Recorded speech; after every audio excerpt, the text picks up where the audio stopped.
Assalamualaikum warahmatullahi wabarakatuh. Alhamdulillahirabbil alamin. Alhamdulillahilladzi hadana lihada wa ma kunna linahtadiya laula an hadanallah. Asyhadu an la ilaha illallah wahdahu la syarikalah. Lahul mulku wa lahul hamdu wa huwa ala kulli syai'in qadir.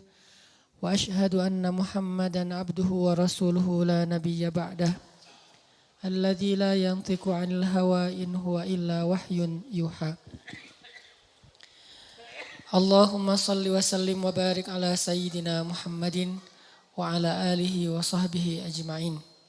Radina billahi rabba wa bi Muhammadin nabiyya wa bil islami dina. Rabbi syrah li sadri wa yassir li amri wa hlul 'uqdatan min lisani yafqahu qawli. Teman-teman yang dirahmati Allah Subhanahu wa taala, malam ini kita membahas tentang 4G yang kalau dalam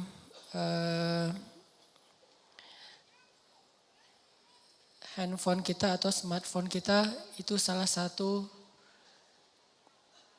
akses agar kita lebih cepat dalam mendownload atau dalam menjalankan aplikasi di handphone kita. Apalagi kita yang sering buka YouTube atau punya beberapa aplikasi-aplikasi yang memang butuh daya akses internet yang tinggi, itu dijadikan sebagai analogi tentang gimana cara kita membangun hubungan dengan Allah Subhanahu wa taala supaya ketika kita berdoa itu cepat diijabah oleh Allah. Supaya ketika kita ada masalah cepat dapat pertolongan dari Allah. Supaya ketika kita dalam kesulitan, Allah segera menurunkan keajaiban dan jalan keluar.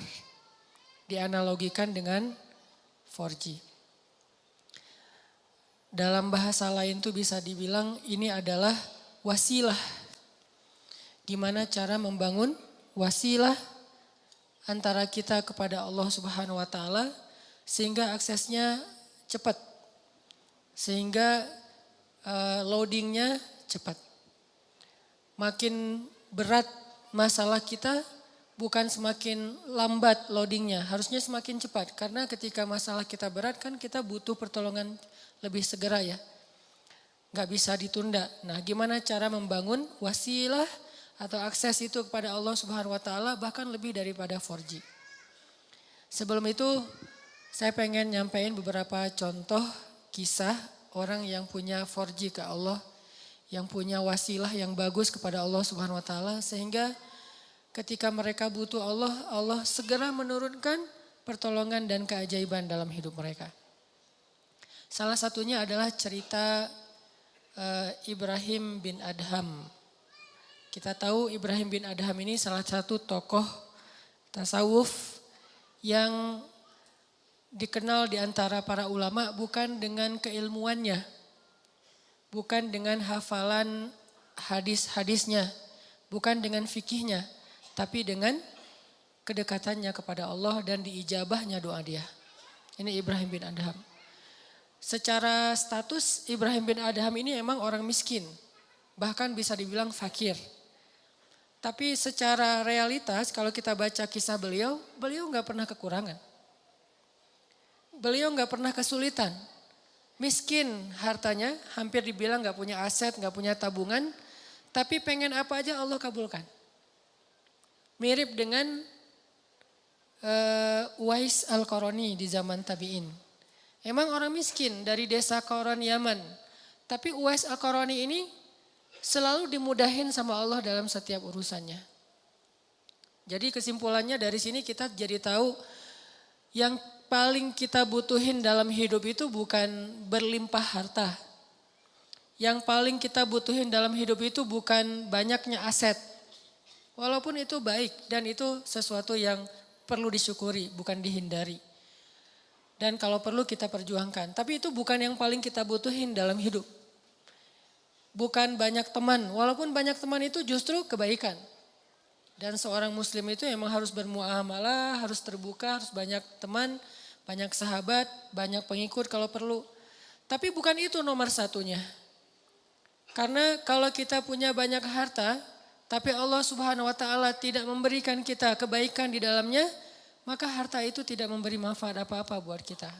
Malah banyak banget orang yang dengan harta yang bertambah juga masalahnya. Bertambah harta, bertambah konflik keluarga. Bertambah harta, bertambah banyak musuhnya. Bertambah harta, bertambah banyak yang ilfil sama dia. Yang lebih parah lagi bertambah harta, bertambah jauh dia dari Allah Subhanahu wa taala. Jadi ada dua kondisi nih. Ada orang yang minta harta karena dia salah paham, dia pikir kalau banyak harta itu hidupnya jadi mudah. Tapi biasanya kalau dia nggak hati-hati dengan bertambah harta, dia bertambah jauh dari Allah. Karena mulai lalai. Kalau tadi ketika hartanya sedikit, dia nggak bisa lalai, kenapa? Nggak ada fasilitas, nggak ada modal, mau lalai gimana? Mau jalan nggak punya modal, akhirnya di rumah aja. Mau entertain diri nggak punya modal, akhirnya entertain biasa-biasa aja di rumah. Paling minum teh di belakang sambil ngelihat anak-anak main, itu entertain dia karena nggak cukup modal. Tapi buat yang udah modalnya lebih kan nggak cukup entertainnya cuma minum teh kan. Buat orang yang punya harta lebih, masa kita malam mingguan cuma minum teh? Masa kita lagi liburan cuma di dalam kota aja gak kemana-mana? Kenapa? Karena dia ngerasa bisa ngelakuin yang lebih dari itu. Sehingga dengan tambah harta, kalau gak hati-hati malah tambah jauh dari Allah. Dia mengentertain dirinya, dia mulai melakukan hal-hal yang sia-sia. Dia mulai mengeluarkan hartanya di jalan-jalan yang bukan Allah ridhoi, sampai mulai judi segala macam kan. Karena ngerasa dia punya uang dan tidak masalah kalau rugi-rugi dikit lah, orang tabungan saya masih banyak. Mulailah dia ke Singapura, ke Hong Kong, ke tempat-tempat yang walaupun bukan ke kotanya yang kita permasalahin, ke beberapa spot atau tempatnya. Ini dia minta harta banyak nih. Ternyata harta itu tidak ngasih dia kenyamanan hidup. Belum lagi nanti dengan kehidupan lifestyle-nya yang udah berubah, rumah tangganya udah gak nyaman. Saya punya teman yang pernah ngerasain yang kayak gitu beberapa orang. Dan curhat. Alhamdulillahnya udah hijrah sekarang. Dia ngerasa, kenapa ya uang saya banyak, berlimpah, bisnis saya lancar, kok saya kayak jauh gitu dari anak.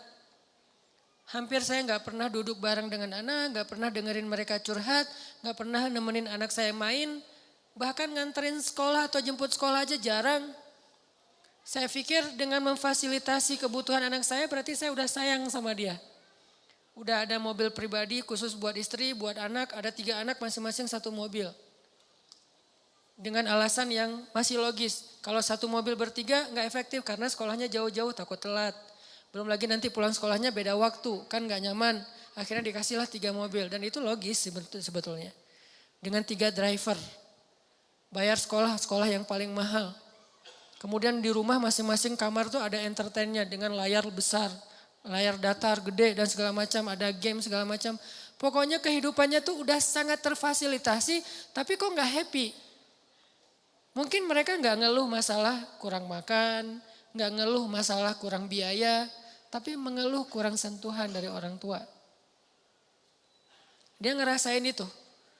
Karena semakin dia sukses, jaringan dia semakin luas, terus kerjaan dia semakin banyak, deadline-nya makin banyak yang mengepres dia, bikin dia benar-benar dalam keadaan stres tinggi.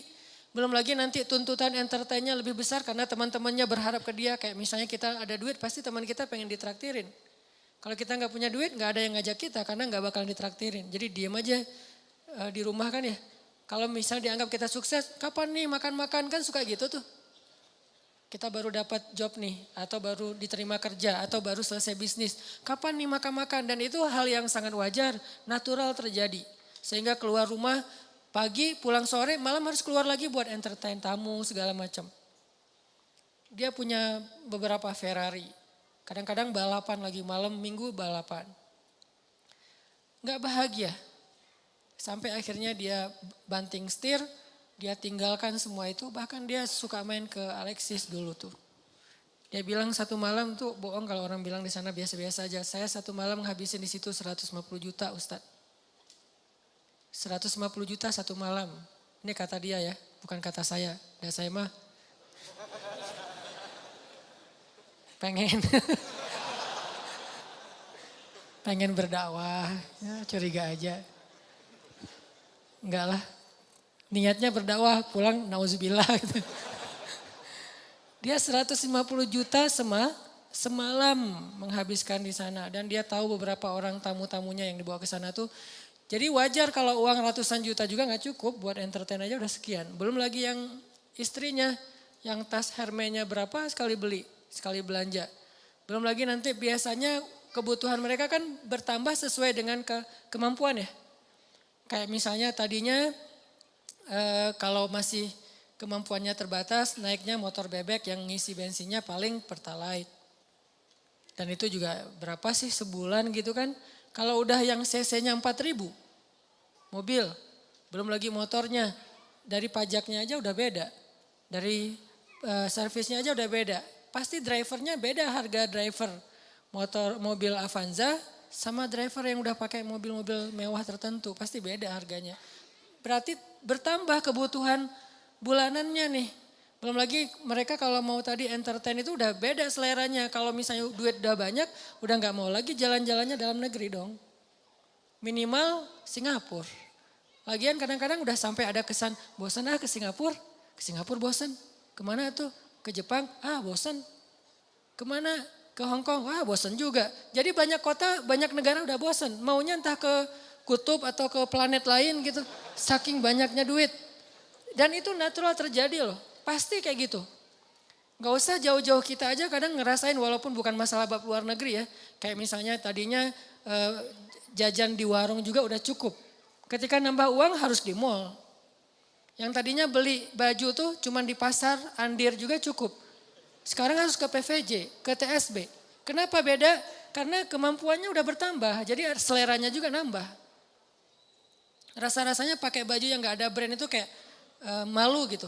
Ketika kita udah punya kemampuan lebih, semuanya harus branded. Kehitung aja dari ujung kepala sampai ujung kakinya itu berapa juta. Satu ini aja udah, kadang sepatu di rumahnya itu sampai beberapa lusin. Ada yang udah sampai lupa, saya punya sepatu itu ya sampai kayak gitu. Artinya ini kalau Allah kasih harta doang, bukan harta doang ya. Karena kalau harta masih ada kalimat berkah, baik. Jadi jangan menjudge orang kaya, bukan.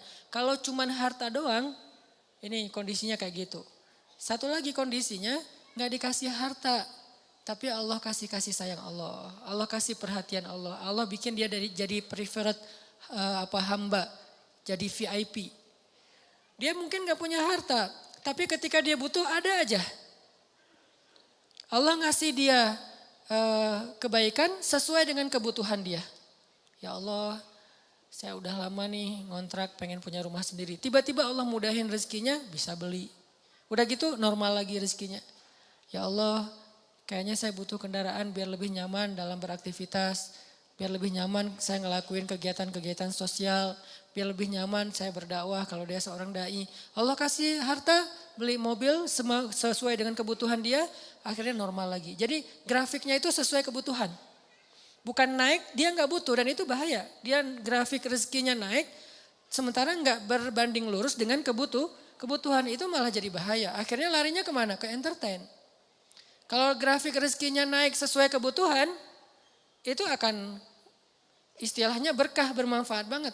Kayak misalnya tiba-tiba dia dikasih rezeki karena emang bentar lagi anaknya mau sakit. Sebelumnya Allah udah siapin. Tiba-tiba dapat beberapa usaha, proyek dan segala macam. Dapat untung anaknya sakit. Jangan langsung suuzan sama Allah. Kayaknya nggak bisa nih saya dapat uang sedikit langsung dikasih ujian. Bukan. Allah kasih rezeki itu karena Allah udah tahu anak kita mau sakit. Disiapin dulu. Jangan dibalik. Giliran saya ada rezeki sakit, inilah itulah segala macam. Kayak nggak bisa aja saya pegang duit. Bukan, kebalik.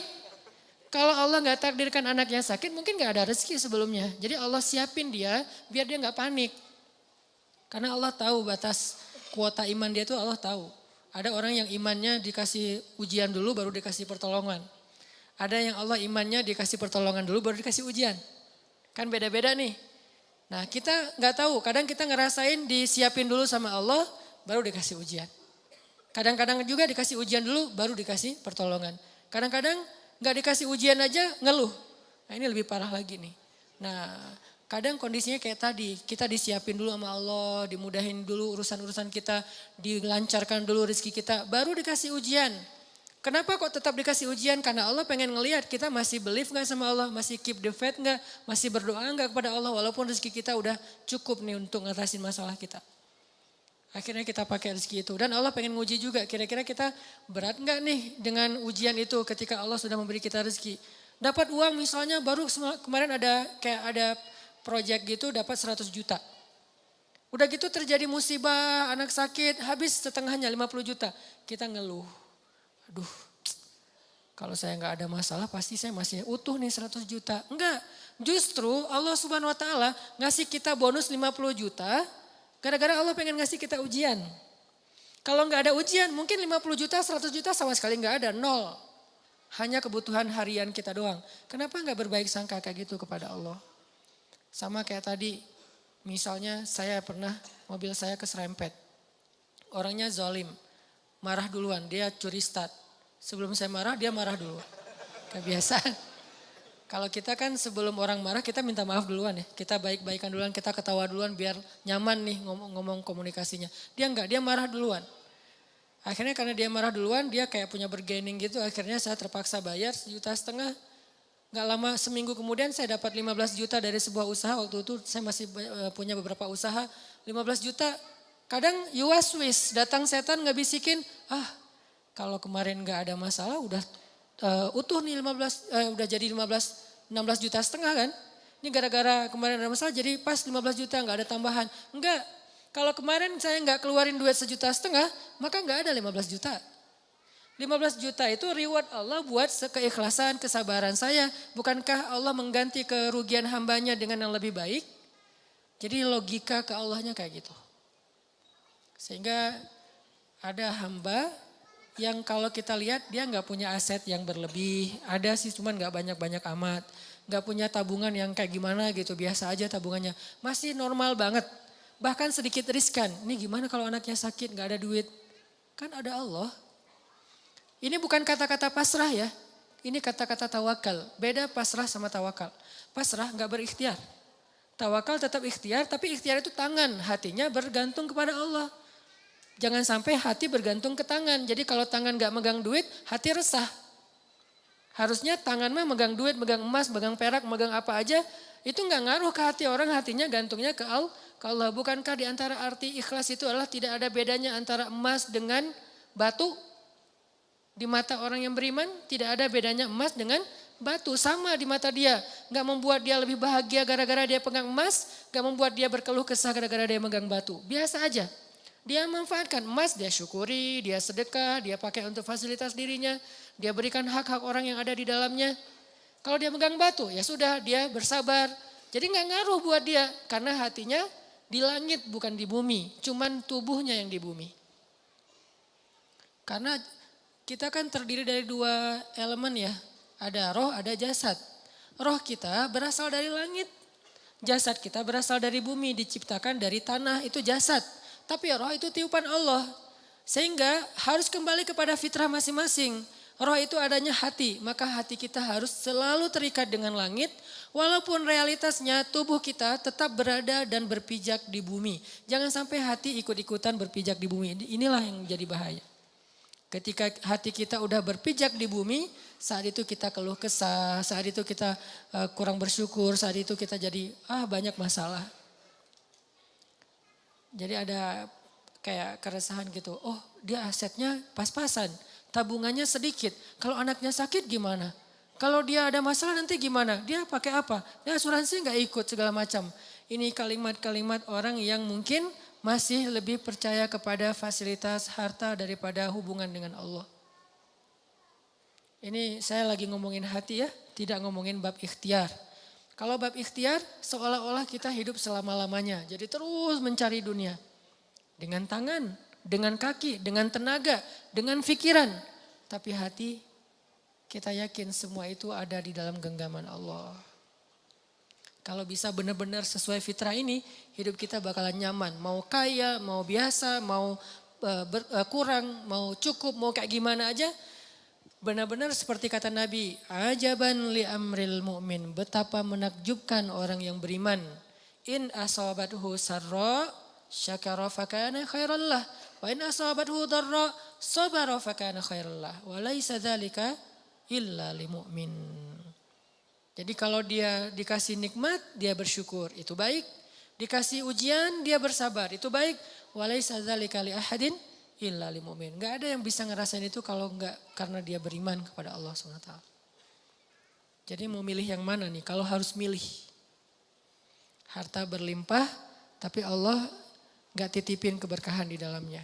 Atau pas-pasan tapi nanti kalau butuh apa-apa Allah segera kasih. Kira-kira kalau mau jujur banget kita mau pilih yang mana? Enggak ada yang ketiga. Cuman begitu doang nih. Karena kalau ada yang ketiga berarti kita nggak belajar iman. Ketiga itu bonus, bukan bagian dari pilihan kita. Allah kasih, walaupun kita selalu berharap yang terbaik kan. Harta yang banyak tapi juga Allah berkahi. Pengennya kayak gitu. Tapi itu namanya bukan ujian. Itu namanya karunia. Dan dalam karunia itu kita nggak perlu bisa menunjukkan bahwa kita orang yang sabar. Gimana belajar sabar sementara hidup kita nyaman? Gimana kita mau disebut orang yang sabar? Nggak ada masalah. Gimana kita mau disebut pemaaf, nggak ada yang buat salah kepada kita. Gimana kita mau disebut tawakal, nggak ada resiko dalam hidup kita. Terus gimana? Kalau mau disebut orang yang bertawakal, harus ada resiko dalam hidup kita. Kayak kecil-kecilan lah, belajar saya misalnya beli motor. Pak, ini mau pakai asuransi? Enggak lah. Tapi asuransinya asuransi syariat Pak. Apa hukum asuransi syariat? Jawaban fikihnya, boleh. Kenapa enggak pakai? Saya lagi belajar tawakal. Tapi kan ikhtiar Ustaz, ikhtiarnya saya pakai gembok. Ikhtiarnya saya simpan yang aman. Tapi, dan saya enggak nyalahin orang yang pakai asuransi syariah, tapi dengan kata-kata syariah ya. Kalau asuransinya syariah menurut saya boleh. Karena ada kata syariah dan sudah ada tim ahlinya di situ secara fikih boleh segala macam. Tapi saya enggak jadi belajar tawakal menurut saya. Jadi enggak bergantung ke Allah. Jadi pas keluar jalan tuh, mobil saya kalau keserempet juga tinggal klaim. Doanya kadang-kadang lupa, sering lupa malah. Tapi kalau nggak ada asuransi, aduh mobil baru nih, nggak ada asuransi. Bismillahirrahmanirrahim. La haula wala quwata illa billah. Subhanallazi sakharana. Ini untuk saya ya, ini bukan fatwa. Ini lebih ke semangat saya pribadi. Dan itu berasa banget. Dan ternyata benar, doa itu ajaib banget. Udah baca doa masih kecelakaan, kan diganti nanti seminggu kemudian. Kenapa kita harus suudzon sama Allah? Gak ada ruang buat suudzon kepada Allah. Gak ada ruang. Kalau kita mukmin, gak ada sia-sia kita baca doa. Udah baca doa masih kecelakaan. Enggak, tetap aja ada alasan-alasan hikmah yang bikin kita tetap ridho dengan ketentuan Allah. Dan tetap melanjutkan kebaikan itu. Enggak jadi pundung, saya gak mau doa lagi ternyata gak ngaruh, mending saya pakai asuransi aja. Enggak, kalau mau pakai asuransi silakan, tapi doa jangan berkurang. Kalau gara-gara asuransi doa berkurang, tinggalkan asuransi. Tapi kalau dengan asuransi doa tidak berkurang, lanjutkan. Cuman kalau saya pribadi sampai saat ini belum dapat hidayah. Belum.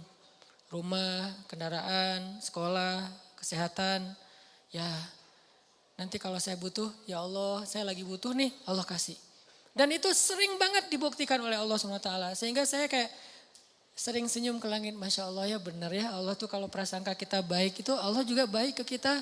Jadi kayak tenang aja, butuh apa ya sekarang, ya udah ya Allah pengen kayak gini, Allah kasih. Dan ajaib banget caranya. Kenapa? Karena kita juga pengen caper-caperan ke Allah cara-cara iman yang ajaib. Begitu kita tunjukin, kita display, kita ngeposting iman-iman kita yang ajaib. Lewat kata-kata yang captionnya yang keren-keren. Hasbunallah wa ni'mal wakil, la haula wa la quwata illa billah. Apalagi nanti postingan-postingannya, activity kita emang benar-benar ajaib, ngambil resiko di jalan Allah. Wah, Allah bukan cuma nge-like, nge-repost ke teman-teman, ke makhluk-makhluknya gitu. Lihat nih hambaku. Sehingga Allah nolongin kita sambil ngepamerin kepada makhluknya biar mereka tahu betapa Allah itu maha pengasih lagi maha penyayang. Ini cara bangun akses ke Allah biar 4G. Bukan berarti saya udah 4G, ini lebih ke kayak sharing pengalaman kecil saya yang teman-teman pasti punya yang lebih dari itu. Dan saling watawasobil, hak di sini watawasobis sob. Saling sharing biar kita makin yakin dan makin sabar. Jadi ternyata 4G kita itu dalam hidup bukan fasilitas hidup. 4G kita itu bukan kekuatan fisik, 4G kita itu bukan networking, 4G kita itu adalah hati. Jadi kalau ibarat hidup kita itu adalah perangkat smartphone, maka 4G-nya adalah iman hati. Makin kuat iman berarti makin 4G. Makin lemah iman berarti tidak 4G. Makin lemah lagi bahkan sinyalnya putus-putus. Dan di sini kita bisa tahu, makin kuat iman kita, makin mudah kita berkomunikasi dengan Allah SWT. Kadang-kadang gak pakai kata-kata, cuman sinyal dari hati doang sampai ke langit, langsung Allah turunkan solusi. Kenapa? Karena 4G iman. Jadi 4G dalam bahasa kita di sini adalah 4G iman, akses iman kita, hati kita kepada Allah SWT. Selanjutnya sekarang kita pause sebentar dengan azan Isya, tapi nanti sholatnya kita takhirkan biar leluasa buat teman-teman yang ada di luar masjid. Silakan.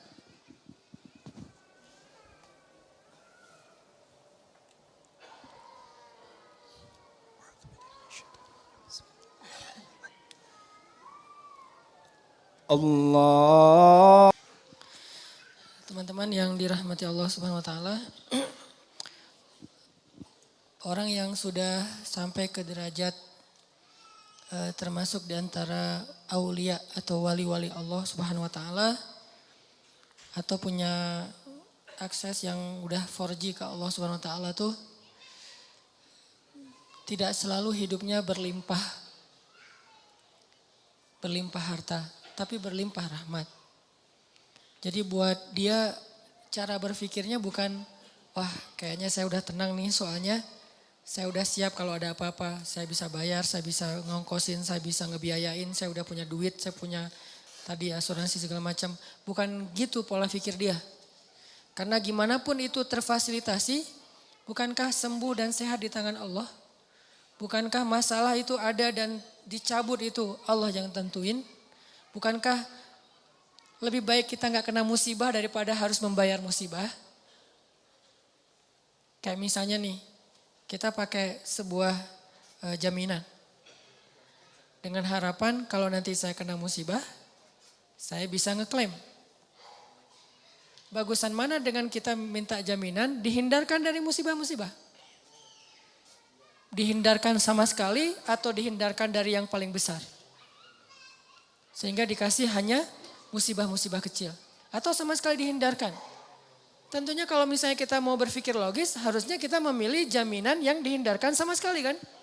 Daripada yang gak apa-apa kena musibah asal bisa ngeklaim dan gak akan rugi tambahan. Walaupun setiap bulan juga ada biaya ini. Ini cara berpikir yang selama ini mungkin harus kita bangun kembali nih. Kita rekonstruksi lagi pola pikir tentang iman. Pola pikir yang robbaniyin kalau dalam bahasa Al-Quran. Arti robbaniyin tuh karena berlandaskan iman, bukan hanya berlandaskan logika matematika kita. Kayak misalnya sedekah. Kata Nabi nggak ketemu sedekah dengan musibah di hari yang sama. Berarti kan dihindarkan kan? Terus sholat subuh. Siapa yang sholat subuh berjamaah berarti dia berada di dalam fahuwa fi zimmatillah. Berada dalam jaminan Allah. Berarti kan dijamin sama Allah nih. Kalau gitu nggak perlu pakai lagi ini. Boleh, nggak apa-apa pakai jaminan-jaminan dari manusia, lembaga-lembaga kayak gitu, kayak asuransi syariah. Boleh, nggak apa-apa. Cuman jangan sampai hati kita terlibat di situ. Itu kan ikhtiar ya. Bagian dari ikhtiar walaupun tidak harus, tapi bagian dari ikhtiar silakan aja. Cuman jangan terlibat hati. Bagian ikhtiar kan bagian fisik, bagian jasad, bagian tubuh. Tangan dan kaki, bukan hati. Hati kita tuh harus jaminannya ke Allah. Nggak boleh kita merasa tenang hanya gara-gara ada kartu asuransi, nggak boleh merasa tenang. Baru tenang ada kartu asuransi tapi tadi subuh sholat subuh. Tenang tuh. Baru tenang dengan asuransi tadi juga udah sedekah pagi-pagi. Baru tenang. Nah kalau iman kayak gini udah ada di hati kita, nih insya Allah nih udah 4G nih. Tapi kalau tenang gara-gara asuransi subuh juga gak masalah, sedekah juga gak masalah. Belum lagi yang lain-lainnya nih, silaturahim, membantu orang lain. Oh berarti kita gak 4G sebetulnya, bahaya tuh hidup kayak gitu tuh. Kalau ternyata, tapi saya udah mempraktekkan ini sekian tahun Ustaz dan gak ada masalah. Istidraj. Sanastadrijuhum min haitsu la ya'lamun. La ya'lamun, justru mereka gak ngira, justru mereka gak nyangka. Kalau udah nyangka namanya bukan istidraj. Ini nih pola pikir yang kita bangun teman-teman. Makanya kan Rasulullah SAW itu orang yang sangat wasilah dengan Allahnya itu udah dekat banget ya. Sampai membatin aja Allah dengar langsung Allah kabulkan. Pernah dulu orang-orang Mekah gara-gara menentang Nabi terus gara-gara menentang mereka jadi menantang Nabi gini. Kalau emang kamu benar-benar Nabi Allah, coba kamu buktikan dengan cara kamu datangkan azab-azab kepada kami seperti yang pernah terjadi kepada Firaun, Namrud, Samud, Ad. Coba kamu datangin. Nabi gak mau berdoa. Wah berarti dia gak benar nih, dia bohong tuh buktinya gak berani berdoa karena dia takut gak akan dikabulkan. Apa jawaban Nabi? Kalau saya sampai berdoa seperti itu, binasalah kalian. Karena doa Nabi kan gak ditolak sama Allah. Kalau mereka minta bukti-bukti yang gak merugikan mereka, Nabi akan lakuin. Contoh, coba kamu belah tuh bulan, kan gak ngerugiin mereka ya. Gak membahayakan orang-orang kafir walaupun bulan terbelah. Nabi kalau saya berhasil dengan izin Allah membelah bulan, apakah kalian beriman? Ya kami akan beriman, janji, deal. Ya Allah tunjukkan kekuasaanmu, bulan terbelah, benar-benar terbelah. Apa kata-kata mereka? Muhammad telah menyihir mata-mata kita. Gak beriman juga. Wah benar-benar kamu tuh benar-benar penyihir yang luar biasa. Banyak penyihir yang menunjukkan hal-hal yang gak logis. Tapi ini di atas mereka. Kamu tuh benar-benar lebih dahsyat dari para penyihir. Jadi penyihir nomor 1 lah. Kata Nabi, kalau kalian masih tetap tidak percaya, coba kita tunggu orang lain yang tidak terlibat di sini. Yaitu para musafir. Yang datang dari luar kota. Nanti kita tanya besok pagi kalau mereka datang, apakah semalam kalian melihat bulan terbelah? Ya sudah, kalau mereka bilang terbelah berarti benar bahwa bulan itu terbelah dan kami beriman. Ya udah kita buktiin, tunggu besok. Pagi-pagi datang musafir, tanya langsung ngumpul tuh di depan Ka'bah. Apakah semalam kalian melihat kejanggalan di langit? Ya, apa? Bulan terbelah. Benar ya Muhammad, bukan hanya bisa menyihir mata kita, mata orang lain yang gak hadir juga disihir. Gak beriman. Sampai Allah mengatakan, kalaupun engkau datangkan 1000 ayat-ayat Allah, bukti-bukti kebesaran Allah, mereka tetap tidak beriman. Jadi kalau Nabi dimintain ngedoain hal-hal yang buruk untuk mereka, Nabi gak mau mengedoakan. Kenapa? Nabi kasihan sama mereka. Karena Nabi itu doanya gak ditolak sama Allah. Bayangin kalau Nabi bilang, ya Allah bikin Abu Jahal stroke. Stroke itu waktu itu juga. Tiba-tiba Abu Jahal. Kan ada ayatnya di surat Al-Alaq, ayat-ayat terakhir kan. Kami cabut ubun-ubunnya. Kalau Allah udah cabut ubun-ubunnya kan otomatis stroke tuh. Itu bahasa stroke versi surat Al-Alaq loh. Arti cabut ubun-ubunnya kan tiba-tiba darahnya itu jadi pecah pembuluh darahnya di kepala kan. Itu kan mencabut ubun-ubun tuh, pecah pembuluh darahnya di. Bayangin kalau Abu Jahal pecah pembuluh darahnya di kepala, terus bagaimana cara mendakwahin dia? Karena Nabi itu memanfaatkan doa yang diijabah bukan untuk ngenyakitin orang, untuk memberi kebaikan buat orang itu. Kan Nabi punya kesempatan nih ngedoain dan doa Nabi diijabah banget. Nabi punya 2 pilihan, mendoakan yang buruk atau mendoakan yang baik. Nabi memilih yang baik, itulah akhlak Nabi. Kalau kita ditempatkan di situ, kan doa orang yang terzalimi itu diijabah, ya udah doain aja. Itu kan berarti kita nggak neladanin Nabi sebetulnya. Ini kalimat ini harus dipahami lebih dalam ya, karena sering salah persepsi di Indonesia. Kita selalu ngelihat dari angle negatif. Doa orang yang terzalimi itu nggak akan ditolak oleh Allah. Kalimat ini adalah kalimat nasihat untuk orang yang zalim, bukan orang yang terzalimi. Pahami konteks hadis. Jadi orang dibacakan ayat-ayat ini, hadis-hadis ini untuk kalau dia mau menzalimi orang lain. Atau sudah menzalimi orang lain supaya dia menghentikan kezalimannya. Kayak kita ngomongin ini ke Bashar Assad. Presiden Rusia ini agak-agak mirip. Bingung nyebutnya. Presiden Suriah. Kita ngomong wahai Bashar Assad, kalau kamu zalim kepada rakyatmu, kamu membunuh anak-anak kecil, kamu menghentikan bantuan ke Gota, doa mereka itu gak akan ditolak oleh Allah. Ngomongnya ke siapa? Ke Bashar Assad. Sama kayak kita dizalimin teman kita. Ngomongnya ke yang zalim. Jangan sampai kita datang ke teman kita yang lagi terzalimi. Doa orang yang terzalimi itu diijabah loh. Itu namanya kita manas-manasin orang untuk mendoakan yang buruk. Harusnya kita ngomong kayak gitu tuh ke orang yang zalim. Supaya dia menghentikan kezalimannya, takut dengan doa orang yang mazlum. Kita malah angle-nya kebalik.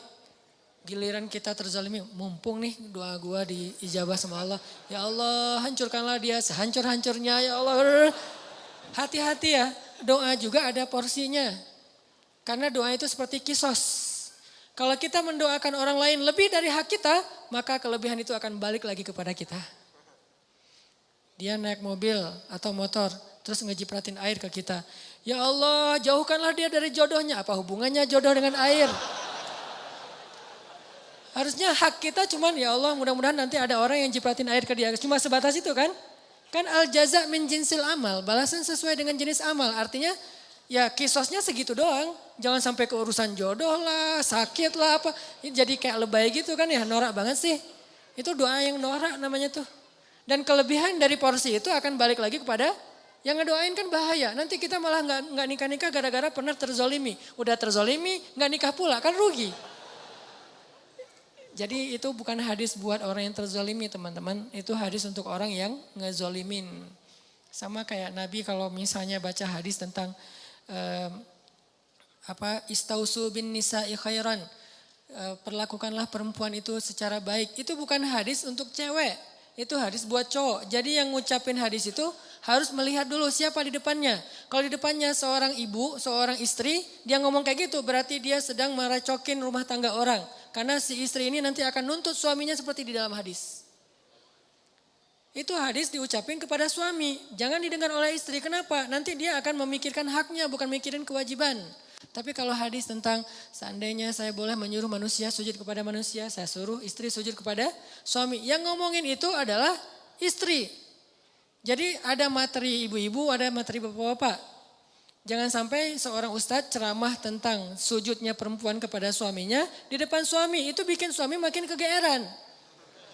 Wah sayang istri saya gak datang nih, padahal bagus banget nih materi malam ini. Gitu kan ya. Akhirnya minta ke panitia, ada gak rekaman yang semalam? Untuk apa Pak? Mau saya share ke istri saya. Ini yang terjadi. Dan ustaznya juga salah ngomong di depan bapak-bapak. Gimana kalau campur dua-duanya? Berarti yang seimbang infonya. Jangan berat sebelah, ini namanya adil kan?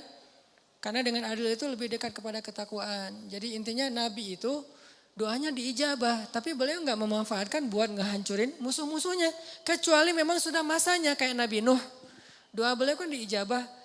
Dalam waktu yang 950 tahun doa beliau hanya untuk kebaikan kaumnya aja. Ya Allah beri mereka petunjuk ini. Tapi Allah yang menentukan. Setelah 950 tahun baru Nabi Nuh berdoa ya Allah hancurkanlah orang-orang kafir itu sehancur-hancurnya. Jangan biarkan mereka punya keturunan karena keturunan mereka akan merusak di muka bumi. Kapan Nabi Nuh doa itu?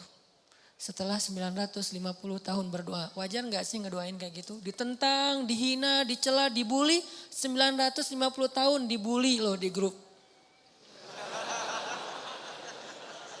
Kita baru berapa lama dibully di grup geng kita? Share hadis, wah sok soleh, wah ada ustadz, ada nabi palsu, segala macam.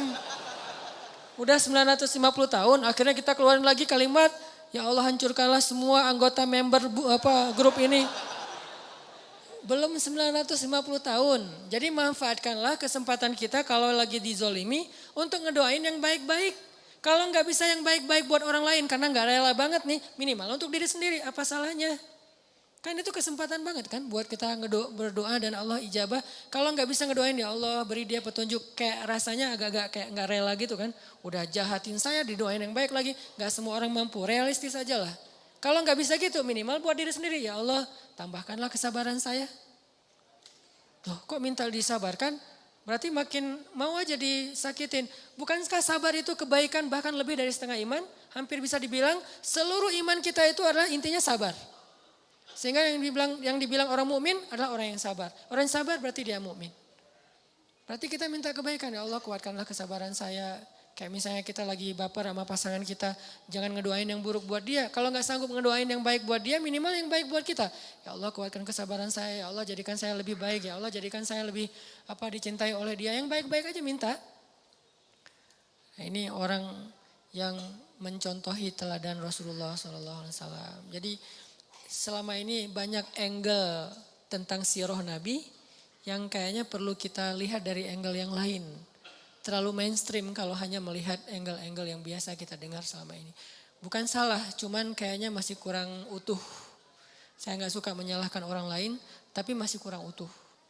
Ternyata ada angle yang lebih efektif daripada angle. Salah satu contohnya yang tadi aja. Ini Nabi Muhammad SAW kayak pas beliau pulang dari Taif kan disakitin kan. Terus malaikat minta Nabi berdoa aja kepada Allah. Karena malaikat tuh nggak bisa ngelakuin sesuatu tanpa izin Allah. Allah bilang ke malaikat, lakukan apapun yang diminta oleh Muhammad. Kalau minta di balik tuh gunung, ditimpakan kepada orang-orang Taif, malaikat lakuin. Apa aja pokoknya. Kesempatan itu malah Nabi doain, ya Allah maafkanlah mereka, sesungguhnya mereka tidak mengerti. Minta maaf untuk mereka. Dan aku berharap anak cucu mereka kelak yang akan menerima agama ini. Ini doa yang baik, padahal beliau lagi dizalimi, masih mengalir darah di pelipis beliau. Masih kotor baju beliau, masih orang ketawa tentang beliau. Anak-anak kecil ngelemparin beliau, perempuan-perempuan ngejar beliau. Diperlakukan kayak orang gila di tengah kampung, dikejar-kejar, keluar masuk kebun korma, keluar masuk kebun korma. Gimana rasanya seorang nabi yang sahabat tuh habis-habisan menghormati, memuliakan beliau, tiba-tiba dikejar oleh anak kecil dan perempuan. Budak-budak aja ngajarin nabi. Ngejar semuanya. Beliau lari-lari kayak orang gila yang dikejar-kejar rame-rame. Tapi doa beliau, ya Allah maafkan mereka. Mereka gak ngerti. Semoga anak cucu mereka yang menerima Islam. Akhirnya anak cucu mereka kelak menjadi pembela Nabi. Kalau mau meneladani Nabi, harusnya yang angle-angle kayak gini nih kita ambil juga nih. Walaupun selalu ada kondisi-kondisi yang pengecualian ya. Ini tidak bisa digeneralisir dalam semua kasus yang terjadi di dunia atau di bangsa kita. Kalau kayak apa yang terjadi di Suriah, saya kira itu pengecualian. Kenapa pengecualian? Karena juga terjadi di zaman Nabi. Saya bukan ngomong dengan emosi pribadi, berlandaskan sirah. Ada sekelompok sahabat hafiz Al-Quran. Diundang ke sebuah negeri dengan alasan disuruh ngajarin Al-Quran kepada kaumnya. Ternyata itu cuman jebakan. Ketika sekelompok sahabat ini keluar, hafiz semua. Di tengah jalan mereka dicegat, dibunuh semuanya, gak ada yang selamat. Digorok satu persatu. Dan itulah asal muasal kenapa Nabi membaca kunut nazilah. Dan salah satu isi kunut nazilah, ya Allah hancurkanlah kaum itu sehancur-hancurnya. Kenapa? Karena mereka pengkhianat. Karena mereka zalim. Karena mereka sudah membunuh para hafiz Al-Quran. Dan ini bukan hal yang bisa dimaafkan.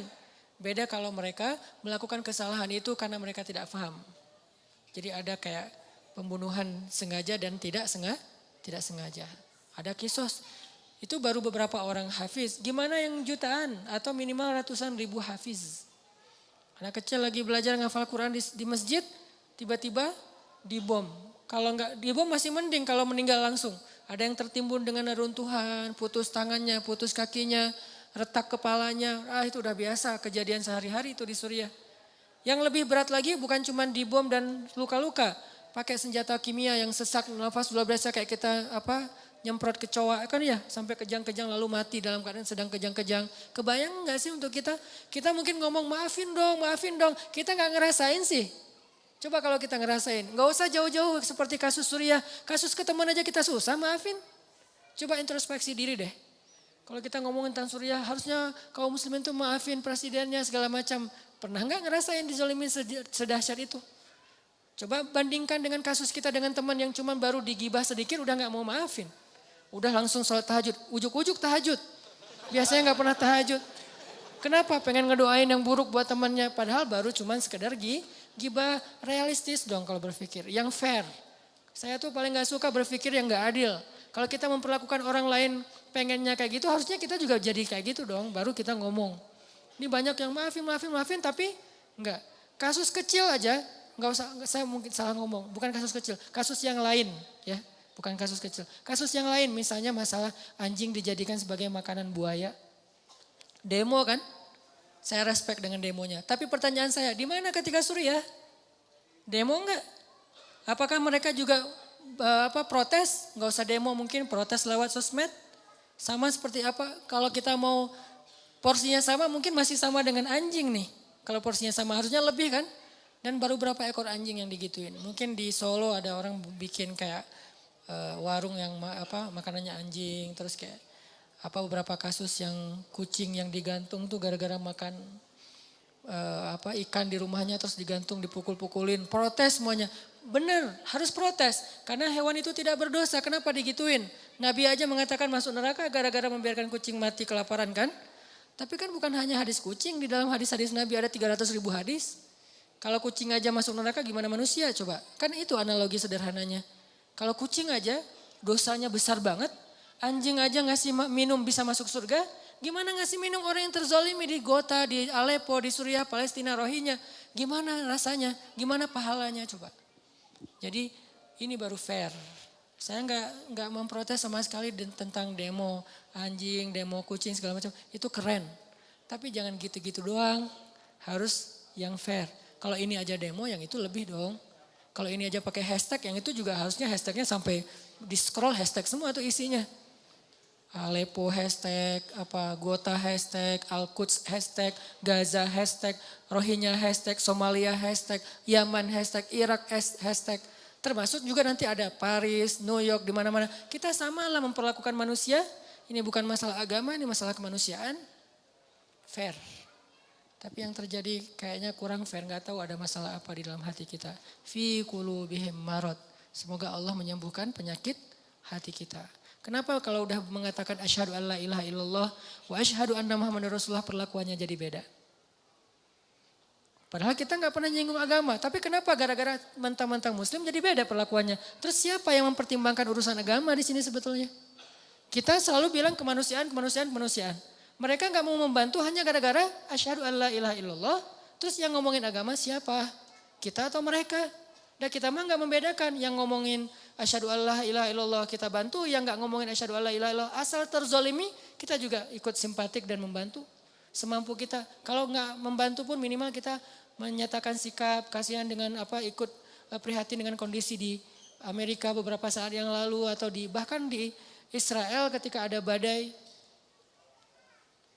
Ini fair, Islam itu fair banget, adil karena salah satu ciri khas dari Islam itu adil. Balik lagi ke tema kita, teman-teman, intinya adalah akses kita ke Allah itu adanya di hati. Ibrahim Adham tadi lagi musafir sama muridnya. Terus nggak makan seharian lapar, mungkin udah 2 hari nggak makan, lapar banget pokoknya.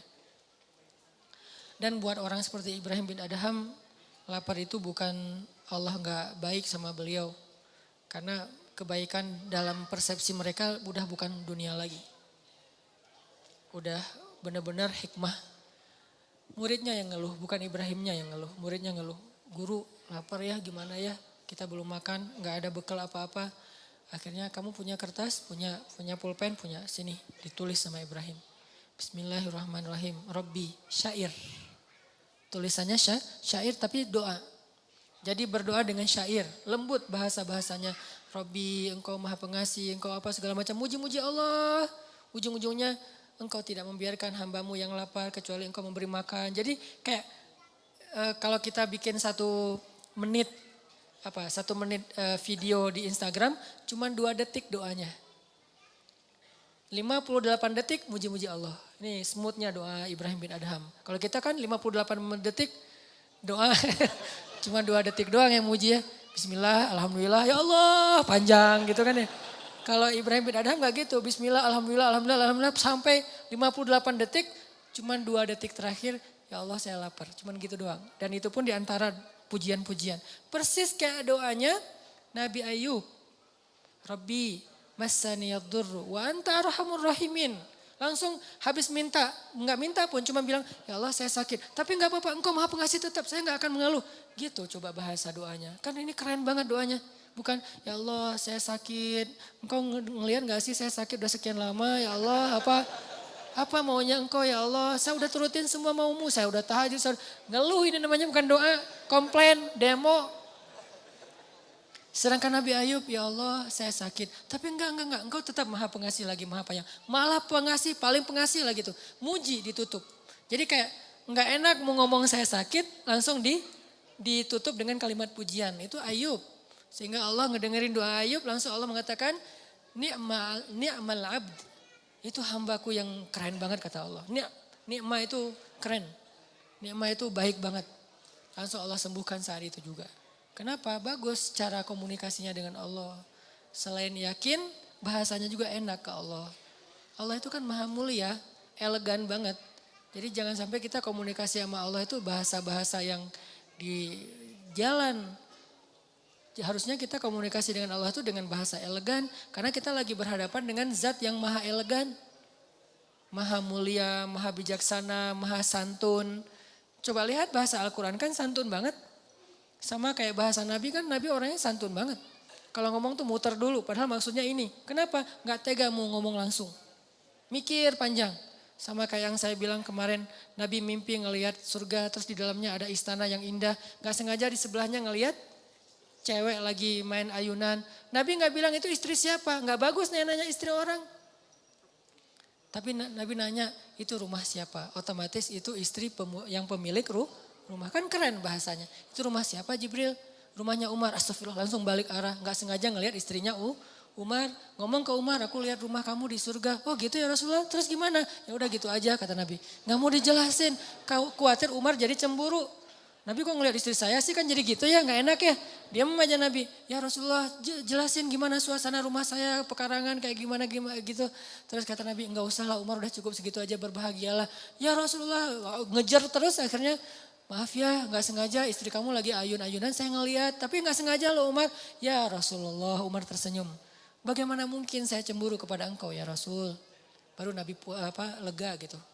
Kan lembut banget cara Nabi bertutur. Allah aja nyuruh nyuruh Nabi Musa dan Harun ngomong ke Fir'aun itu. Wa qula lahu qawlan layyinan. Ucapkanlah untuk Fir'aun itu kalimat yang lembut wahai Musa dan Harun. Karena Allah tahu banget lah hamba yang satu ini Musa ini kalau ngomong wah orasi Musa teh. Beda dengan Harun diplomasi kan. Kalau Musa itu orasi, orator banget. Wahai Fir'aun, harusnya gitu. Tapi enggak, wahai Fir'aun. Gara-gara apa? Baca deh secara emosi ayat di surat Toha dan Al-Qasas. Makanya saya suka tafsir fi Zilalil Quran, nanti teman-teman bisa cari di toko buku. Tafsirnya Syekh Said Qutb yang ditulis dalam penjara tuh. Karena itu tafsir yang paling emosional. Dia kayak ngelibatin emosi hamba yang beriman dalam memahami sejarah adegan-adegan kayak gitu. Sehingga kita kebayang gitu kejadiannya. Kalau nggak ada emosinya kan kayak flat ya. Kayak kita baca adegan biasa aja. Ternyata kalau kita baca dari angle emosional kita terlibat dalam ayat Al-Quran. Itu benar-benar Nabi Musa itu berbicara lembut dengan Firaun. Firaun ngomong, Nabi Musa diam. Nggak dibantah sama Nabi Musa. Nanti pas Firaun udah selesai ngomong baru Nabi Musa ngomong. Gak ada bantah-bantahan, potong pembicaraan, apa segala macam, pura-pura teleponnya, disconnect akhirnya diputus. Maaf ya tadi keputus, padahal emang sengaja diputus. Gak ada Nabi Musa kayak gitu. Didengerin, udah selesai ngomong dijelasin lagi. Dan jujur, siapa yang ngomong gini wahai Musa? Allah kata Musa. Kamu tahu ini enggak? Enggak tahu, Allah yang tahu. Saya tanya dulu ke Allah, jujur enggak sok tahu. Ini bahasa-bahasa yang lembut. Kita ke Allah juga gitu. Nabi Zakaria. Zikru rahmati rabbika abadahu Zakaria. Iznada rabbahu nidaan khafiyya. Nidaan khafiyya. Suara yang lirih. Ngomong sama Allah itu lembut. Qala rabbi inni wahana al-'azmu minni washta'ala ar-ra'su shayba wa lam akun bidu'aika rabbi syaqiyya. Di ayat yang lain, Rabbi habli min ladunka dzurriyyatan thayyibah innaka sami'ud du'a. Apa rahasia dari kalimat ini? Nabi Zakaria itu udah berdoa puluhan tahun loh. Tapi selalu mengatakan engkau maha mendengar doa. Bukan, engkau dengar gak sih ya Allah? Bukan. Udah puluhan tahun minta anak masih ngomong sesungguhnya engkau maha mendengar doa. Pujian. Gak ngeluh sama sekali. Kan bagus banget bahasanya. Harusnya awal-awal engkau maha mendengar doa ya Allah. Engkau dengar kan ya Allah. Dengar gak sih? Nah kan berubah nih. Awalnya yakin, mulai ragu, akhirnya ingkar. Ini kita. Kalau Nabi Zakaria makin lama berdoa makin innaka sami'ud du'a. Engkau maha mendengar doa, engkau maha mendengar doa. Terus aja gitu.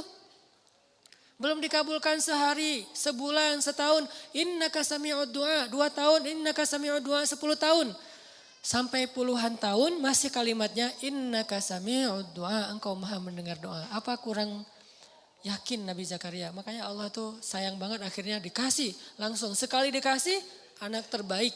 Bisa dibilang kata sebagian ulama satu-satunya orang yang nanti di hari akhirat ketika dibangkitkan gak punya dosa. Yahya alaihissalam. Makanya kalimatnya wassalamun alaih yauma wulida wa yauma yamutu wa yauma yub'atsu hayya. Salam, selamat dia ketika dia dilahirkan, selamat ketika dia diwafatkan, dan ketika dia dibangkitkan udah selamat. Bangkit udah selamat. Jadi kalau di antara sahabat ada yang dijamin masuk surga, itu kualitasnya kayak gitulah kurang lebih Nabi Yahya di antara para anbiya. Pastinya semua itu adalah keutamaan yang dimiliki oleh Rasulullah SAW. Cuman kalau di nabi-nabi yang lain di-share beda-beda. Kalau Nabi Muhammad semua keutamaan para anbiya ada pada diri beliau. Tapi nabi-nabi yang lain beda-beda. Nabi ini lebihnya di sini, nabi ini lebihnya di situ. Karena kata Allah, wa kadzalika faddalna ba'dahum ala ba'd. Begitulah kami berikan kelebihan sebagian nabi atas sebagian yang lain. Beda-beda kelebihannya. Tapi Nabi Muhammad merangkum semua kelebihan para anbiya dari Nabi Adam sampai Nabi Isa. Semua mukjizat ada pada beliau, cuman gak semua dikeluarin. Kalau mau, beliau tuh kayak avatar gitu kan. Semua elemen dikumpulin kan. Itu Muhammad banget tuh. Yang lain kan dibagi-bagi, ada yang api, ada yang tanah, ada yang air. Ini semuanya dapat. Nabi Sulaiman dengan jinnya. Nabi Muhammad bisa lebih dari itu, cuman gak mau pamer. Kalau mau Nabi Muhammad bisa lebih dari Nabi Sulaiman, ngumpulin pasukan jin. Nabi Sulaiman berperang dengan pasukan jin. Nabi Muhammad pasukan malaikat, lebih keren siapa? Cuman kan bukan kita mau banding-bandingin para anbiya ya. Lebih kepada mau ngelihat betapa luar biasanya Nabi Muhammad. Nabi Sulaiman perang pakai pasukan jin. Ada jin penyelam, free dive gitu jinnya teh. Dan ayatnya emang gitu, jin penyelam berarti kan free diver ya. Kalau free diver sekarang mungkin 500-600 meter nyelam, itu udah kilometer loh. Itu benar-benar free diver yang legend banget lah, udah kedalaman yang sampai nggak tembus cahaya matahari. Ada jin yang kerjanya sebagai juru masak, chef. Bayangin jin chef, itu gimana masakannya? Darah, tulang gitu ya. Jadilah masakan-masakan yang istimewa, jin lagi nge-chef gitu di dapur. Tiba-tiba free divernya tuh datang, kasihan banget saya lo kerjanya di dapur melulu gak pernah ke laut. Emang di laut gimana? Wah keren banget, gue nyelam setiap hari tuh udah dimana-mana udah terumbu karang di daerah Bunaken, dimana-mana udah gue lihat tuh. Ada jin server, wah ombak di sana masih lebih keren di sini nih, ombak udah barrel, udah segala macam. Pokoknya jin-jin laut nih, jin cai. Ini ada jin ulin, ada jin yang di dapur. Jin ulin nih yang udah biasa ulin, selalu postingan snapgram mereka tuh seru-seruan yang di dapur. Ya, kok saya mah snapgramnya piring lagi. Datang nih jin laut, manas-manasin jin dapur. Lu ikutin dong sekali-kali kita lagi, ini bentar lagi kita mau touring loh gitu. Oh begitu? Ya. Yuk kita ikut touring, nih gua sediain nih motor buat lo. Misalnya kalau nggak mau pakai yang mahal-mahal amat, minimal lo pakai yang Triumph lah misalnya. Lo pakai nih Triumph punya gua kalau nggak mau pakai Harley. Oh beneran. Ah nggak jadi kenapa? Last minute dia bilang nggak jadi. Padahal touring udah pada siap nih, orang udah pada ngumpul di meeting point. Kenapa nggak jadi? Takut kepada Sulaiman. Padahal Sulaiman nggak ada. Bukan cuma nggak ada, sudah tiada. Bukan cuma nggak ada, sudah tiada. Artinya mereka nggak tahu kalau Sulaiman sudah wafat. Cuman wafatnya keren sambil duduk. Kalau kalau orang yang nggak beriman mungkin wafatnya jungkir balik ya. Ini duduk aja tenang sambil zikir wafat. Baru jatuh gara-gara tongkat beliau pegang itu dimakan rayap. Dan kira-kira berapa lama buat rayap butuh waktu untuk merusak tongkat. Dan itu tongkat warisan para nabi, berarti tongkat yang kayunya bagus.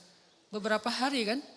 Atau mungkin beberapa bulan. Artinya sekian lama itulah jin gak tahu kalau Sulaiman udah wafat. Terus gimana jin mengatakan tahu hal yang gaib? Sulaiman di sebelah mereka aja gak tahu kalau wafat. Kemungkinannya adalah bohong saja. Gak mungkin jin tahu. Kalau dia tahu yang gaib, dia pasti tahu Sulaiman sudah wafat. Ini jin. Nabi Muhammad pasukannya malaikat. Kalau Nabi Sulaiman lalu lalang jin keluar masuk ke istana beliau. Nabi Muhammad malaikat keluar masuk ke masjid beliau. Dan bukan malaikat biasa. Dzumirratin, malaikat yang paling wibawa, paling karismatik, malaikat paling diseganin di langit. Kalau dia lewat semua malaikat pada diem. Ada yang lewat. Siapa? Jibril. Kalau Jibril udah lewat, diam semuanya. Kenapa? Wibawanya Jibril. Kalau Jibril ngomong, malaikat pada nunduk semuanya. Wibawanya Jibril. Malaikat sekeren ini, teman mainnya Rasulullah SAW. Soulmate-an berdua. Sampai kalau Jibril gak datang, Nabi Muhammad sedih. Kemana ya Jibril udah lama gak ngopi bareng. Ngeliat ke langit, Jibril kemana ya? Mau ditelepon gak punya nomornya. Karena gak ada telepon dulu, doa aja ya Allah mana Jibril, mana Jibril, mana Jibril. Jibril juga di langit, aduh pengen banget ketemu Nabi Muhammad nih di bawah gimana ya gak bisa turun. Kenapa? Wa ma natanazzalu illa bi amri rabbik. Asbabun nuzul ayat itu di surat Maryam. Kami tidak turun Muhammad kecuali perintah Allah. Pengen sih turun cuma belum ada perintah jadi gak bisa. Walaupun malaikat itu emosional, punya perasaan, tapi nggak bisa menurutkan perasaannya kecuali dengan sami'na wa ta'ana. Jibril pengen turun, Muhammad pengen ketemu. Sama-sama kangen nih, bayangin kangennya dengan manusia, dengan malaikat. Kan keren banget. Malaikat aja kangen sama Nabi, kita nggak ada yang ngangenin. Aduh. Ini malaikat aja kangen, kan keren banget akses 4G-nya ya. Pas Jibril turun, wah Jibril, wah Rasulullah, slow motion. Akhirnya Nabi nanya Jibril kemana aja, kok nggak pernah ketemu udah beberapa hari. Ya Rasulullah saya juga kangen, tapi kata Allah wa ma natanazzalu illa bi amri rabbik. Kami tidak turun kecuali dengan perintah Allah. Akhirnya ditulis syair, bahasa-bahasa yang lembut. Ada sedikit kalimat ya Allah kami lapar. Tapi kecil, ibarat baitnya panjang cuman setengah bait kami lapar. Sisanya puji-pujian ke Allah. Lalu setelah Ibrahim bin Adham selesai nulis kayak gitu, digulung kertasnya, dikasih ke muridnya, dia bilang, keluarlah dari masjid ini, serahkan kertas ini kepada orang yang pertama kamu temui di luar masjid. Siapa? Pokoknya siapa aja, laki-laki ya, bukan cewek, bahaya kalau cewek. Laki-laki pertama yang kamu temui di luar masjid, keluar tuh. Lagi di jalan di depan masjid tiba-tiba muncul seorang laki-laki lagi bawa bungkusan gitu. Assalamualaikum, waalaikumsalam Pak, ini ada kertas dari siapa? Dari guru saya. Pas dibaca langsung menangis laki-laki itu, diserahkan bungkusan itu, kembalilah kepada gurumu. Pas dibuka adalah 1.000 dinar. Siapa laki-laki itu? Allahu a'lam. Semudah itu menyelesaikan masalah di antara mereka. Bukan berarti kita berharap sedekah, bukan ya. Ini hanya sebuah inspirasi. Semudah itulah memberi rezeki kepada hamba yang Allah ridhoi. Jadi kalau kita punya 4G ke Allah itu sebetulnya cuma butuh gini doang. Ya Allah. Gitu doang masalahnya. Kadang-kadang gak pakai iya Allah doang. Allah beres. Kadang-kadang gak pakai Allah cuman ahad. Belum jelas kan? Cuman satu. Tapi bukan dalam masa kampanye ya. Satu itu langsung Allah beri pertolongan. Kan Bilal itu gak ngomong ya Allah tolonglah saya lagi disiksa nih. Allah lihat nih bekas-bekas siksaan. Gak ada. Cuman satu kata pendek loh. Kalau kita kan doanya tuh udah buka baju dan tunjukin ya Allah nih lihat nih saya lukanya banyak nih apa segala macam. Pokoknya udah lebay banget lah kalau kita berdoa ya. Sahabat doanya gak lebay, lembut. Ahadun ahad, ahadun ahad. Langsung saat itu juga ditolong sama Allah. Mana Ustadz ditolong kan berbulan-bulan Bilal disiksa. Emangnya pertolongannya itu hanya dengan dibeli oleh Abu Bakar dan dimerdekakan? Salah paham lagi nih. Pertolongan pertama Allah kalau hambanya lagi UGD, bukan dibikin langsung sembuh, tapi dikuatkan hatinya dengan kesabaran. Itulah pertolongan pertama. Bilal ketika disiksa, Allah gak langsung nolong Bilal dengan cara dibeli sama Abu Bakar di hari yang sama. Hari ini disiksa, hari ini dibeli, hari ini dibebasin. Itu gak keren ceritanya. Gak ada kelihatan kesan Bilal sabar, terus gak jadi cerita yang melegenda kan. Kalau cuman hari itu disiksa, hari itu dibeli, hari itu dibebasin, gak akan melegenda nama Bilal. Dia melegenda karena lama disiksa. Karena hampir orang itu nggak yakin Bilal akan bertahan.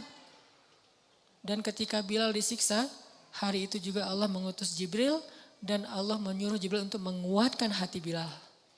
Kayak disupport banget Bilal semua. Jadi ibarat Bilal didorong, Jibril yang nahan di belakang. Jadi badan Bilal itu nggak perlu pakai tenaga. Pasrah aja. Kayak kita lagi tawaf puncak, tawaf ifadah tuh di Ka'bah. Kalau lagi tawaf ifadah, kita tawaf tuh gak perlu melangkah. Berdiri aja, muter sendiri.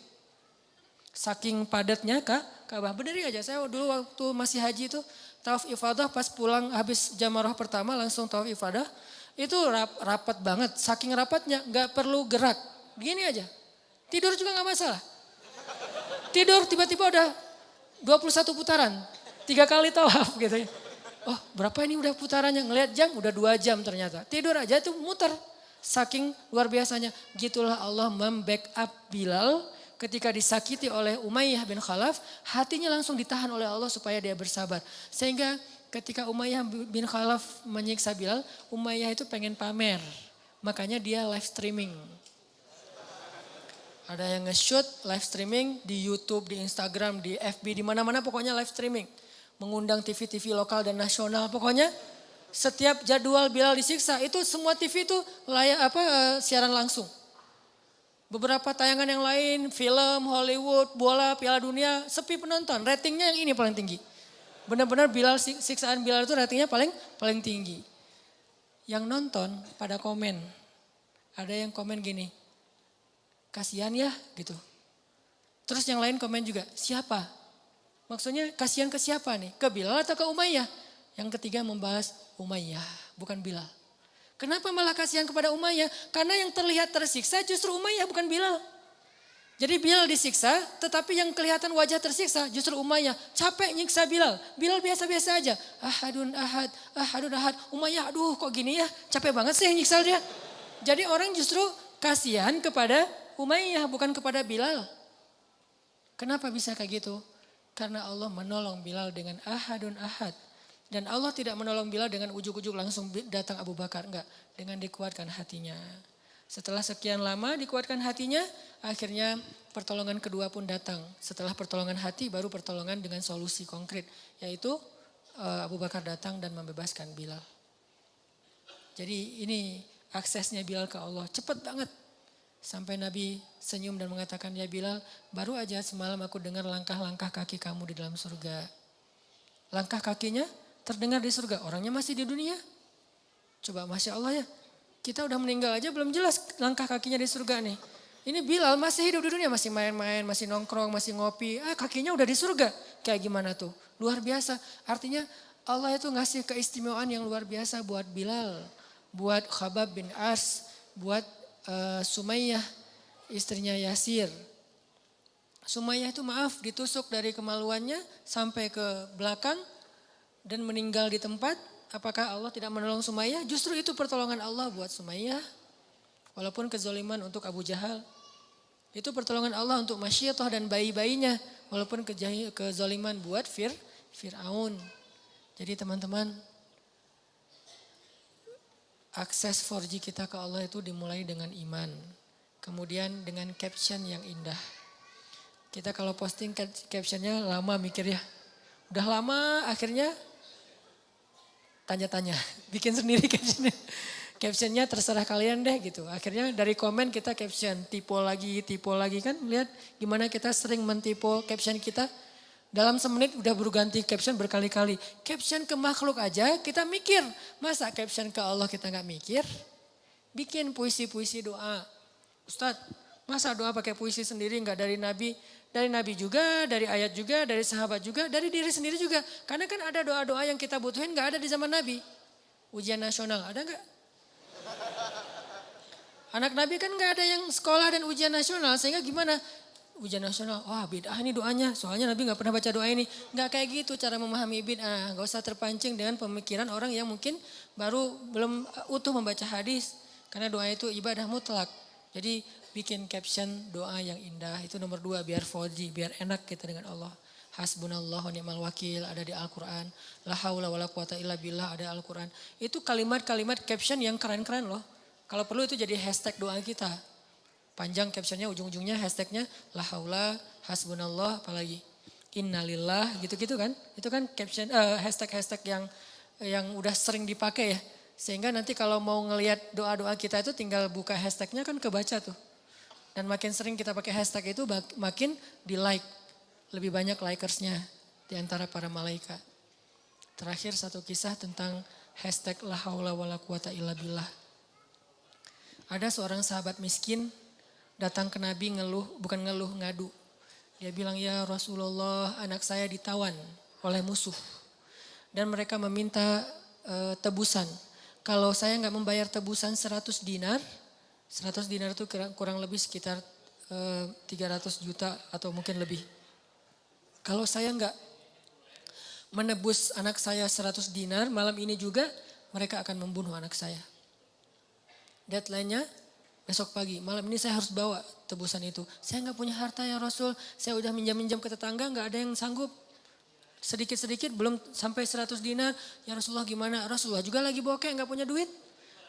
Sahabat-sahabat banyak yang di luar kota, jadi nggak ada yang bisa dimintain tolong. Akhirnya ketika itu Nabi bilang kepada dia,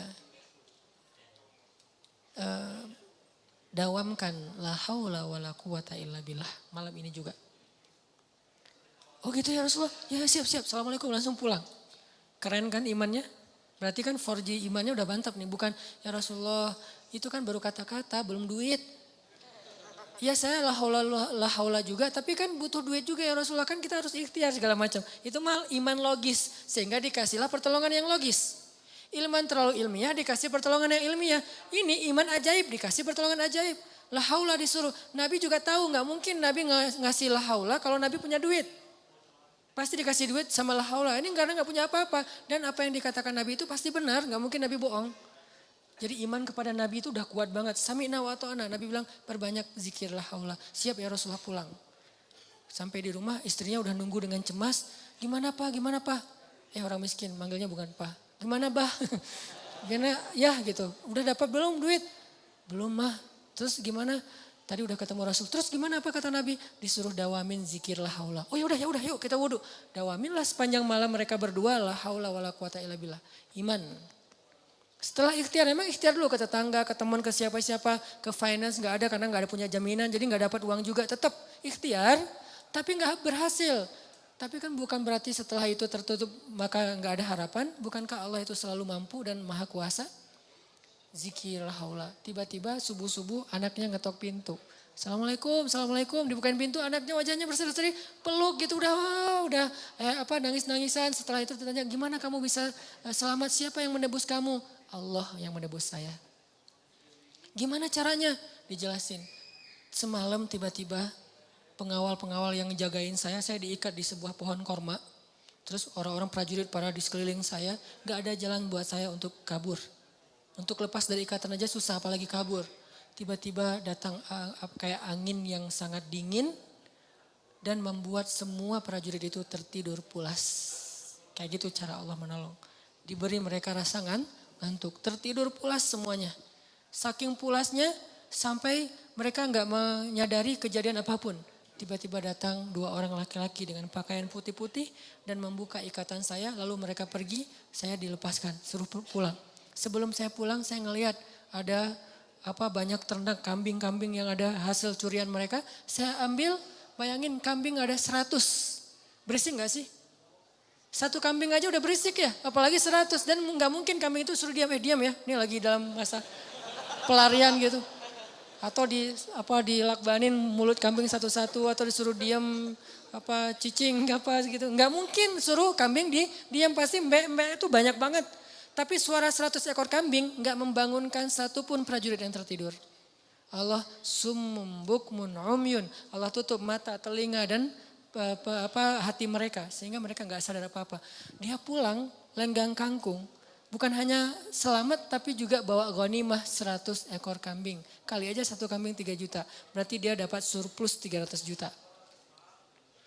Kalau seandainya dia pakai ikhtiar bisa nebus 100 dinar. Mungkin cuma bisa nebus anaknya.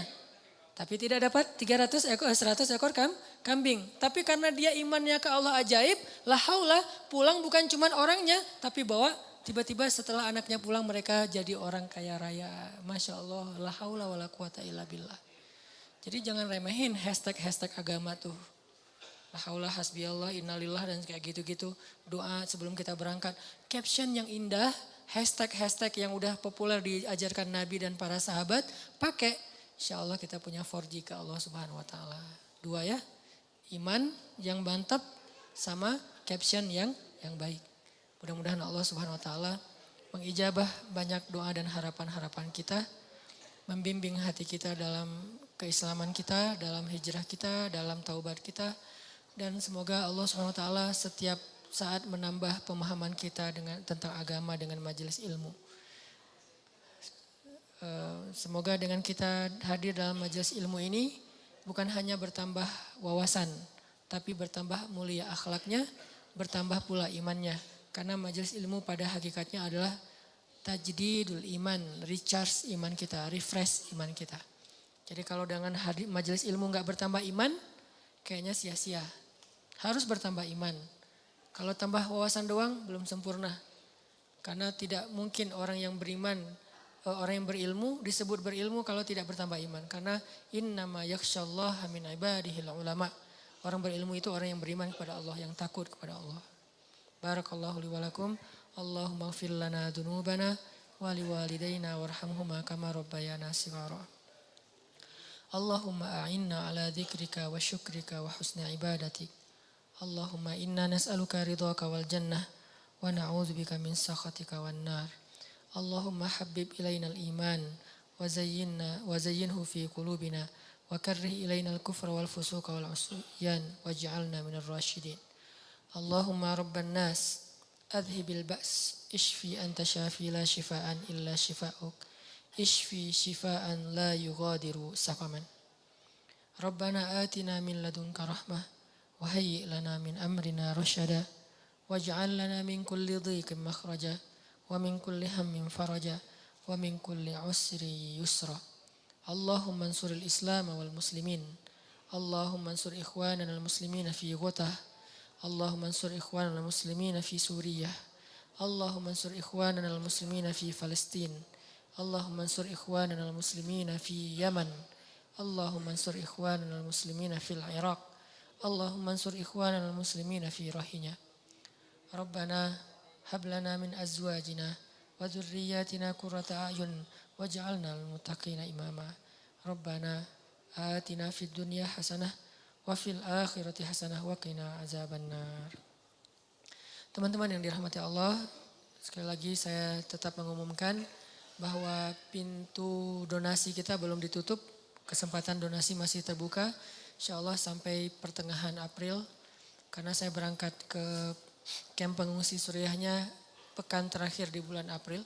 Jadi siapa yang masih mau berinfak fisabilillah untuk saudara-saudara kita di Ghouta, di Suriah secara umum, silakan nanti langsung kepada panitia atau dalam waktu dekat kita akan posting di Instagram saya dan Pemuda Hijrah nomor rekening yang akan kita gunain untuk mengumpulkan dana. Sekarang lagi disiapin dan insya Allah ini akan saya bawa sendiri, disalurkan sendiri, dan kita sekaligus saya mau survei. Kita akan bikin program kemanusiaan secara reguler di unregistered camp yang ada di perbatasan Suriah Turki. Alhamdulillah ada lahan beberapa hektar di sana, nanti akan dibangun semacam apartemen. Kemudian kita dari anak-anak muda Bandung secara khusus akan mengisi beberapa program buat anak-anak muda yang jadi korban perang yang ada di kamp pengungsi yang banyak yatim piatu. Mungkin selain program tahfiz Al-Quran, kalau itu nggak perlu kita bikin karena mereka juga banyak hafiz ya. Jadi kita nggak bikin program tahfiz, lebih ke entertain supaya bisa itu juga kebutuhan mereka ya. Karena ketika kita datang ke sana bawa permen, lollipop gitu aja, itu anak-anak pada senang. Kata teman-teman aktivis di sana, bawa lollipop satu koper tuh. Anak-anak yang selama ini kerjanya cuma ngafal Quran, itu cara mereka ngobatin kangen mereka ke ibu ayah mereka yang udah syahid, ngafal Quran. Tapi mereka juga butuh fasilitas bermain, butuh teman bermain. Nah, kayaknya bagian kita di situ aja tuh. Kan dakwah kita mah banyak main, banyak manfaat. Jadi mainnya nanti insya Allah saya juga akan bawa beberapa papan skate, akan disumbangkan ke anak-anak pengungsi. Bukan meracuni mereka ya, insya Allah bikin mereka happy aja. Tetap saya yakin mereka punya agenda utama yaitu belajar Islam. Cuman jangan lupa bahwa entertain itu juga bagian dari sunnah Nabi dan dibutuhkan secara psikologi oleh kita semua. Mudah-mudahan bagian itu bisa diisi oleh anak muda Bandung. Siapa tahu dengan kita nyumbang kita kayak nge-DP-in ke Allah serius pengen ke sana. Suatu saat nanti teman-teman dari berbagai macam komunitas kita kayak bikin kerjasama, kolaborasi, program entertain anak-anak Suriah di camp. Tahun 2019 atau 2020 kita bisa ada perwakilan masing-masing, kita berangkat bareng nih. Anak muda Bandung, anak komunitas, anak main, anak musik, anak-anak industri kreatif berangkat ke Suriah. bikin gebrakan yang tidak dilakukan oleh negara-negara Arab. Karena menurut saya sih kalau dari sisi kreatif dan entertain, Bandung itu bisa jadi leader di dunia. Kita udah jadi leader, bukan hanya bisa, kita udah jadi leader di dunia dalam industri kreatif, apalagi dengan youth movement, kan kota Bandung kota youth movement ya. Nah ini kita lakukan bareng-bareng nanti. Jadi kita ke sana bukan mau perang, bukan mau angkat senjata. Teman-teman pasti nggak percaya saya bakalan angkat senjata ya. Angkat istri aja ngos-ngosan apalagi. Ngangkat senjata. Kita insya Allah bakalan ngisi program-program lebih kepada kemanusiaan dari angle youth, anak muda. Jadi saya tetap memotivasi, yuk kita bareng-bareng siapin dari sekarang. Siapa tahu 2019, 2020 benar-benar Bandung anak mudanya sampai ke Suriah, sampai ke Palestina untuk membantu kemanusiaan dari kreativitas kita di Bandung insya Allah. Saya yakin banget itu gampang dilakukan oleh kita. Barakallah, assalamualaikum warahmatullahi wabarakatuh.